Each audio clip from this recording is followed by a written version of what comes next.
हिवाळ्याच्या दिवसामध्ये आपण सर्दी खोकल्याला जर कंट्रोल करायचं असेल तर आपण अशा अद्रकच्या गोळ्या करून ठेवल्या पाहिजेत किंवा वड्या करून ठेवल्या पाहिजेत.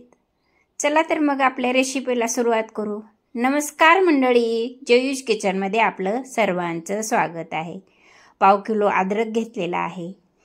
15 ते 20 मिनिट मी पाण्यामध्ये भिजवून ठेवलं आणि आता त्याच्यावरची मी माती, काड्या वगैरे जे काही घाण आहे ते काढून घेत आहे. पहा, अशा पद्धतीने मी हे सगळं स्वच्छ करून घेतलेलं आहे बघा. आणि आता एका प्लेटमध्ये मी हे सगळं काढून घेतलं, पील करून घेतलं. हे सगळं पील करून घेतलं म्हणजे मी त्याच्यावरची सगळी कातडी वगैरे काढून टाकलेली आहे. आणि आता आपण त्याला उभ्या साईजनं आपण कापून घेऊ. त्याला उभे काप करून घेऊ सुरुवातीला आणि नंतर हे त्याचे बारीक बारीक काप करून घेऊ आणि त्याचे असे आडवे काप करून घेऊ. उभे आडवे काप केले तर आपल्याला त्याचे जे काही फायबर्स आहेत, लांब फायबर्स आपल्या दाताखाली येणार नाहीत, आपल्याला खाताना त्रास होणार नाही. म्हणून आपण असे आडवे उभे काप करून असे पाव किलो अद्रकचे मी हे असे काप करून घेतलेले आहेत. आणि आता हे मिक्सरमधून ग्राइंड करून घेऊ. तर हे सगळं मिक्सरच्या भांड्यामध्ये घालून घेतलेलं आहे आणि आता हे सगळं ग्राइंड करून घ्यायचं बघा. अशा पद्धतीने मी हे ग्राइंड करून घेतलेलं आहे. त्याची पेस्ट करून घेतलेली आहे. अगदी फाईन पेस्ट करून घ्यायची बघा. अशा पद्धतीनं आपली ही पेस्ट आता झालेली आहे. आणि आता मी हे एक वाटी घेतली, वाटीमध्ये मी काढून घेतलं तर ते 1 वाटी झालेलं आहे. आणि 1 वाटी पेस्ट, तसंच मी 1 वाटी खडीसाखर घेतलेली आहे पावडर करून, 1 चमचा विलायची घेतलेली आहे आणि तूप घेतलेलं आहे. अशा पद्धतीने हे सगळं साहित्य आपल्याला लागतं. आता मी गॅसवर कढई ठेवलेली आहे आणि कढईमध्ये सुरुवातीला मी 2 चमचे तूप टाकून घेतलं. आता आपलं हे तूप बऱ्यापैकी गरम करून घ्यायचं.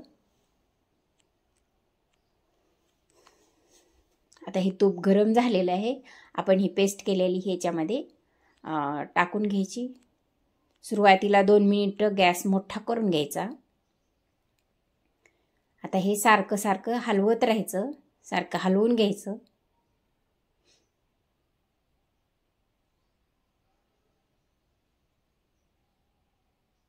बघा, आता कलरसुद्धा त्याचा बऱ्यापैकी चेंज झालेला आहे. अशा लेवलला आपण हे साखर टाकून घ्यायची. आता हे थोडं थोडं थोडं आपण हलवत राहायचं, सारखं हलवत राहायचं, जेणेकरून आपलं हे खाली बुडाला करपणार नाही, डागणार नाही. अशा पद्धतीने हे सारखं हलवून घ्यायचं बघा. साखर टाकल्यामुळं पातळ झालेलं आहे आपलं हे पदार्थ. असं हे आपण सारखं सारखं मिक्स करून घ्यायचं. आता बऱ्यापैकी त्याला टेक्स्चर पण आलेलं आहे, घट्ट पण झालेला आहे. आता त्याच्यामध्ये मी 1 चमचा विलायची पूड टाकून घेतली बघा. आता ते व्यवस्थित घट्ट झालेलं आहे. अशा पद्धतीने हे झालेलं आहे, जेणेकरून आपला जसा शिरा असतो ना, आपण शिरा करतो तशा पद्धतीने हे आपण करून घ्यायचं. आता कढई पण सोडत आहे आपला पदार्थ बघा. घट्ट झालेला आहे बऱ्यापैकी. आता गॅस बंद करून टाकायचा आणि त्याच्यामध्ये 1-2 चमचे तूप घालून घ्यायचं. आणि आता ह्याला थोडं मिक्स करून घ्यायचं. अशा पद्धतीने हे 5-10 मिनिट थंड होऊ द्यायचं. आणि आता लगेच आपण एक प्लेट घ्यायची. अशा पद्धतीने हे आपला पदार्थ झालेला आहे व्यवस्थितरित्या बघा. अशा पद्धतीनं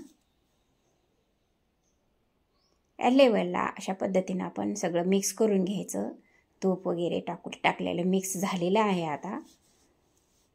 आता एक प्लेट घेतली, प्लेटला मी तूप लावून घेतलं आणि ह्या प्लेटमध्ये हे आपण केलेला पदार्थ घालून घेत आहोत.